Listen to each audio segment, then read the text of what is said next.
Hey Ben, I'm gonna have about 3 or 4 short videos for you. This is part one. Each one will be less than 5 minutes each. So we'll get right into it. The first thing to do is to go to the Redash login. I have a bookmark here for that, so I normally just click on that and then go to this website. And then you should have your email and password already set up. So then you just simply log in. If you do have any problems with that, certainly let me know. Now, the first thing you're going to see is probably not this unless you've already created your favorite dashboard. So to do that, what you do is first you click on dashboards in the upper left, and it'll bring up all the different dashboards. And the ones that I have starred are the ones you're probably going to want to also star, because this one we're still working on, so you can ignore that one. But the main dashboard is the one that you're going to have the most interest in initially. So we'll go to that.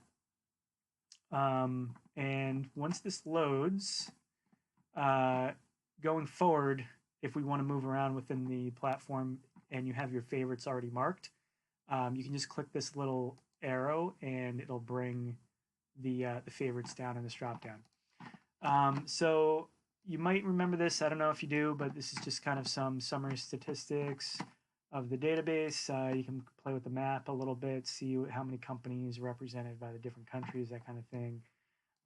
This just kind of tells you, how often these tickers come up in the database.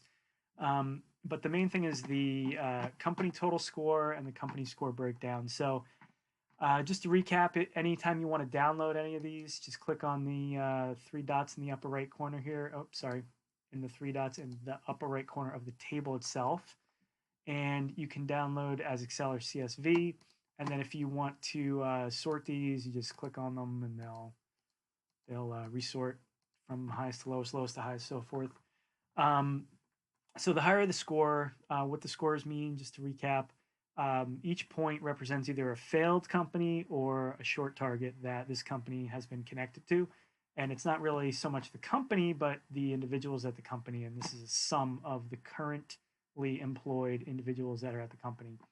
So looking at OPCO here, since they're at the top of the list, if we want to break down, I know you're talking about, you couldn't click directly on the company name. And that's one of the limitations of this kind of pseudo front end that we have right now that we'll be looking to improve. But it's pretty simple, I think. You just go to this table on the right and punch in the ticker or the name of the company, and it'll bring up all the executives connected to that company. Now you'll note that you have a couple of situations where the names are repeated, like Stephen Rubin or Adam Logal here. But what's important to note is that these numbers are only counted once for each person. So you got Stephen Rubin, Philip Frost 17, Jane 17, Richard 8, and so forth. And those summed up come to the 74. And so the reason they have them twice here is because they have different current roles. And so that's something we could change in a future version, but for now that's how it's arranged.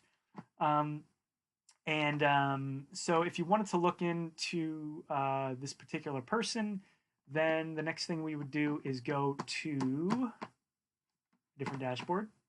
So we'll go to the top here, click down, see our favorites, and the next most logical one would be the executive score breakdown. So we'll go to that page, and the first thing we want to do is look up Stephen D. Rubin.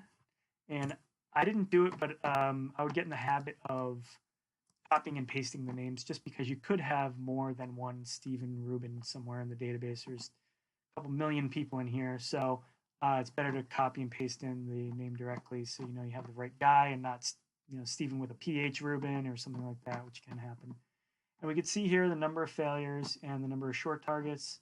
So we got 11 fails, 11 short targets. The sum is 23, and he happens to be the worst ranked guy in the database. I'm going to pause there, and I'll start on the next video for the next section.